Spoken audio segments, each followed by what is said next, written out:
Dahil ako nga po ay nangako sa aking anak na kapag po ako ay lumuwas, ako ay dadaan dito sa Dangwa mga bossing. Dahil magaganda at mura lang po dito ang mga bulaklak.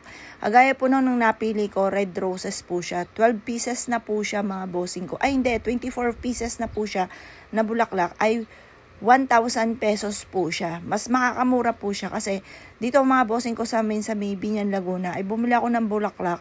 Ay 2,000 pesos ang binayaran ko. Ay Diyos ko po mga bossing ko, tagal ko pang inintay.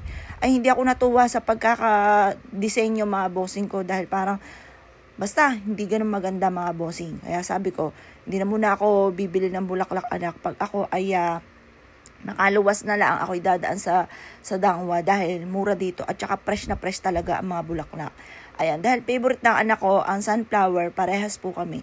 Sunflower ang akin pong binili. Ay nakakatuwa mga bossing ko, ako'y may tindahan lang ng bulaklak. Ay ako'y namili ng bulaklak dahil syempre tayo mga babae, mahilig tayo sa mga ganyan. At sinamahan ko na rin po ng chamomile. Alam niyo po ba ang pagdi-display ng chamomile pag